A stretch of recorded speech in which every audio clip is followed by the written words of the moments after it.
টাকার মধ্যে তারা ফ্লাইটগুলো আসলে পরিচালনা করে।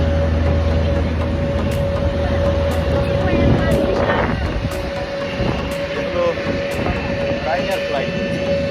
আমার পোল্যান্ডে আসা যাওয়া 70 টাকা, তার মানে বাংলাদেশি টাকায় যদি বলতে গেলে 8,000 টাকা, 8,000 টাকা 9,000 টাকা হতে পারে। 9,000 টাকার মধ্যে আমি এখান থেকে পোল্যান্ড যাব, পোল্যান্ড থেকে আবার মাল্টায় ফিরে ব্যাক আসবো। তো আমার ট্রাভেলিং টাইম হলো 3 ঘন্টা।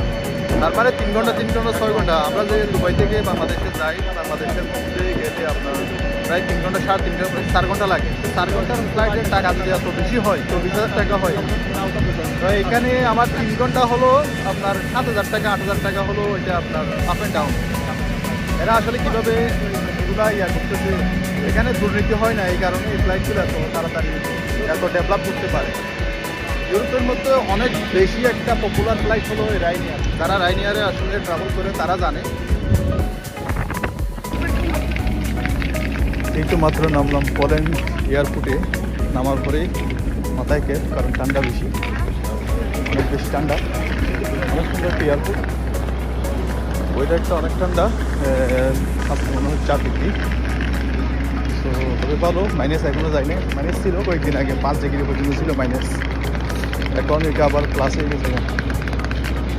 তো এখন অনেক সুন্দর একটা এয়ারপোর্ট, অনেক বড় এরিয়া নিয়ে, কারণ পোল্যান্ড আসলে অনেক বড় একটা জায়গা ইউরোপের ভিতরে।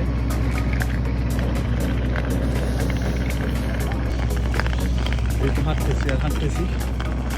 আমরা যে এয়ারলাইন্স দিয়ে আসলাম, ওই এয়ারলাইন্সের একটা সমস্যা, তাদের কোনো বোর্ডিং ব্রিজ নাই। তারা বোর্ডিং ব্রিজ ব্যবহার করে না তারা, কারণ চিপেস্ট ফ্লাইট।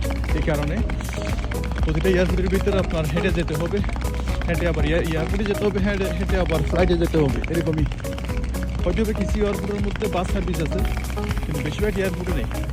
তাদের এই হলো সিস্টেম। জীবনে একটা অন্যরকম অভিজ্ঞতা হলো আজকে পোল্যান্ডে আসার পর, কারণ আমি ইউরোপের মতো অনেক দেশে ঘোরাঘুরি করছি, তবে এখানে এত বর্ডার কন্ট্রোলটা এরকম হয় না। এখানে যারা পুলিশ লোক আছে তাদেরকে ছাড়তেছে, যারা দেখতেছে নন সেনজেনের লোক তাদেরকে ডাকতেছে, ডাইকা কার্ড নিয়ে তারা কম্পিউটারের মধ্যে চেক করতেছে, পাসপোর্ট নিয়ে কম্পিউটারের মধ্যে চেক করতেছে। যারাই আসবেন পোল্যান্ডের মধ্যে একটু বুঝে শুনে আসবেন, কারণ এখানে অনেক করে তারা চেকিং করতেছে। আমি জানি না, হয়তো এটা ইএস একটা সিস্টেম চালু হয়েছে, ওইটার হওয়ার পরে মনে হয় এই সমস্যাটা হয়েছে। তো এখন এখানে বর্ডার কন্ট্রোলটা আসলে অনেক বেশি হচ্ছে। যারা আসবেন চিন্তা ভাবনা করে আসবেন। সেম ইমিগ্রেশনের মতো আপনাকে দাঁড়িয়ে রাখবে, আপনার পাসপোর্ট এবং আইডি কার্ড নিয়ে যাবে, তারা চেক করবে, চেক করার পরে তখন আপনাকে এগুলো দেবে। এই হলো কাহিনী।